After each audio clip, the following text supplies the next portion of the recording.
That's caused by an elastic fiber breakdown. Then, of course, parts of your body begin to sag. Under your arms, your breasts, your bellies, your legs, all this stuff starts sagging.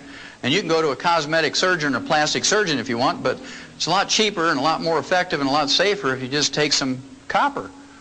Okay, well, Dr. Cartwright may have had a medical degree, but he didn't have expensive urine, so he died of something that even a turkey wouldn't die from. Then here's one. This fellow, he was a doctor's doctor, Dr. Martin Carter. He almost made it. He died at age 57.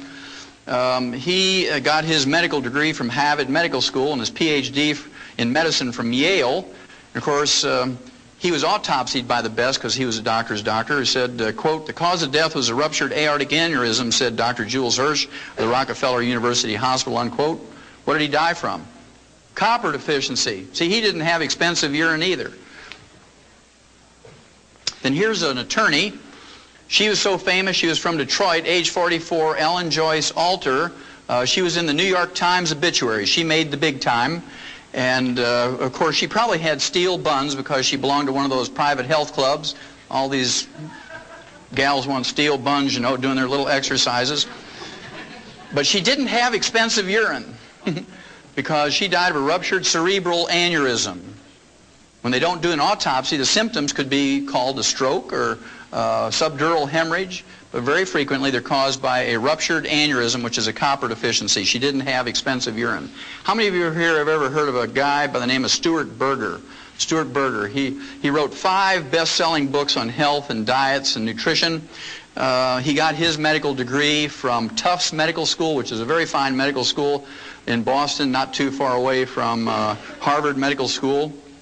And the books he wrote included The Southampton Diet for Weight Loss. He wrote Forever Young, 20 Years Younger in 20 Weeks, and How to Be Your Own Nutritionist. And he died at age 40. How'd you like to follow his dietary practices? He died at age 40 of cardiomyopathy, which is a selenium deficiency. The same cause as white muscle disease or stiff lamb disease, and any farmer can go to a feed store and get selenium pellets or selenium injections, things like Celatok and Bozy and so forth. And Dr. Stuart Berger, a guy who wrote 5 best-selling books on nutrition, died of a nutritional deficiency. He didn't have expensive urine. Now, you can totally prevent cardiomyopathy for 10 cents a day. And if we don't do it, we're malignant dumb, I like to call it. You're malignant dumb if you don't take in 10 cents a day worth of selenium. It's a waste of your life. That's one of those landmines you can avoid. The medical treatment of choice for cardiomyopathy is a heart transplant. It costs $750,000. I want you to think about that. They get the heart free from a donor.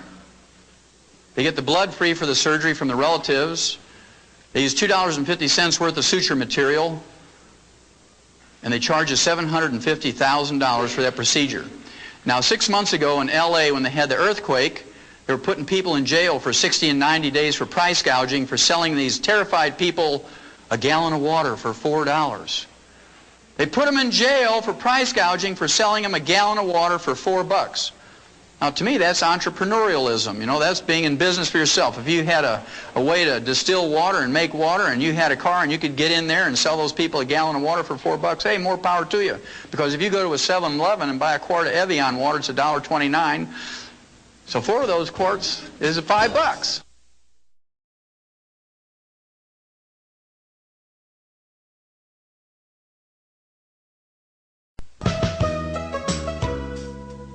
Kind of interesting, isn't it? They said it was price gouging because those people were terrified. Well, talk about a person who needs a new heart. They're terrified. $750,000, we should put those doctors in jail. But we bow to them because, oh, that's high-tech medicine.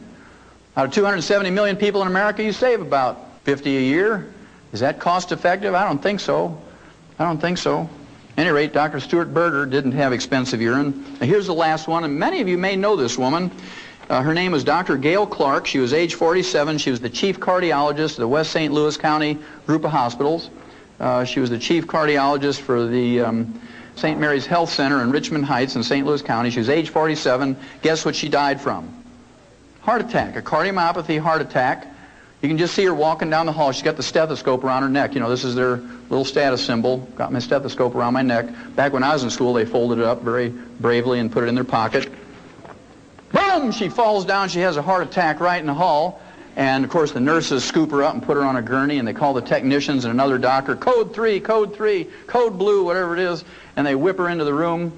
And you can hear them, let's say you're a cardiac patient, you're laying there, you're all hooked up to the monitors and the IVs, and you hear them say, okay, tear her clothes off.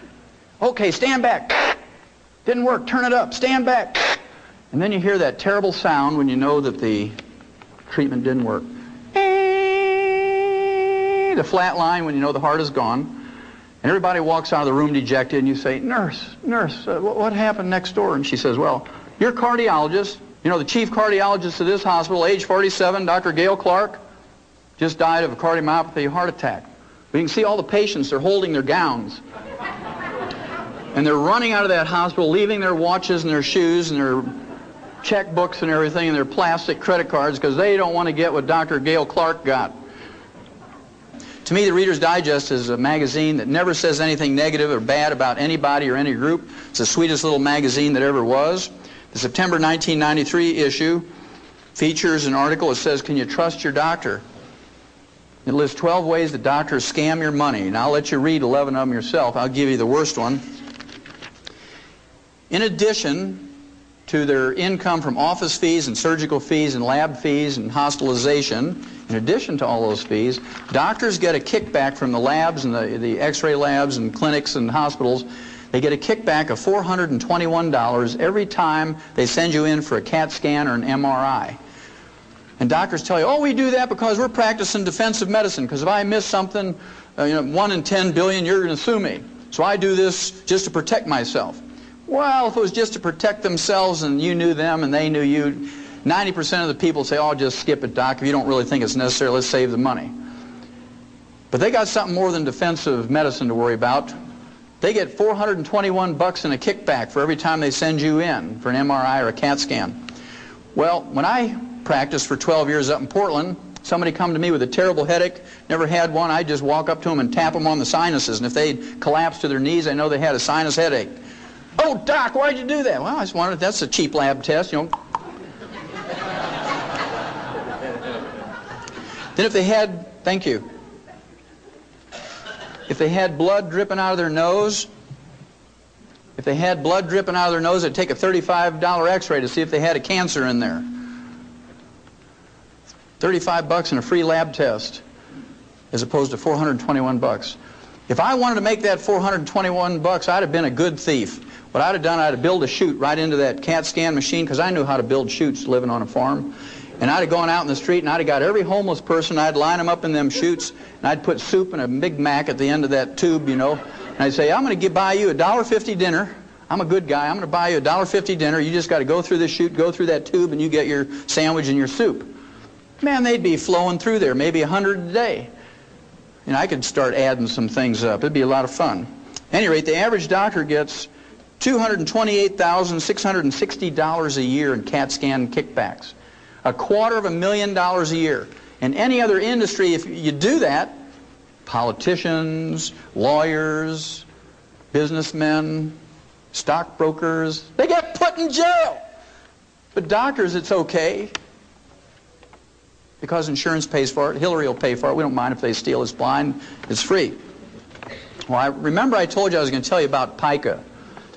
Pica is a funny disease, P-I-C-A. I'm not talking about the type style that you see in typewriters and computers, but pica is a disease that farmers know about. In horses, it's called cribbing, when they chew on the feed bunk, the wooden feed bunk. You know you better give them some minerals, otherwise they're going to eat that feed bunk. Also, in cattle, dairy cattle especially, where they're losing lots of minerals through their milk all the time, intensive milking, you'll see them picking up big rocks in the creek and chewing on them, or they'll chew on barbed wire, or maybe you'll see them walking down through a path with a deer bone in their mouth or something, or a shingle. That's called pica. And a good farmer or husbandryman knows you better give them some minerals, otherwise they're going to eat the barn or something. In human beings, we see this at funny times. Pregnant women are notorious for pica. In the middle of the night, they'll elbow their husband and say, hey, you better get up, I want some pickles and ice cream. They're craving minerals because that fetus is pulling minerals out of their body, and they need some more minerals. And so it's recognized as a craving for things like sweets and salt and so forth. We see this in pregnant women. I used to have people come to my practice and they say, Doc, do I need to go see a shrink? I said, why is that? Well, I wake up in the middle of the night and I go outside with a spoon and I eat dirt. And no, that's okay. Just make sure it's clean dirt. Then they say, my kid sits there with a kitty litter box between his legs and he has a spoon and he's eating that stuff out of the kitty litter box. And then in housing projects, little kids will eat lead paint off the walls and they get lead poisoning, get learning disabilities and bone problems and anemia. And we're good, so we spend $5 million to scrape the lead paint off of there and repaint it with latex paint.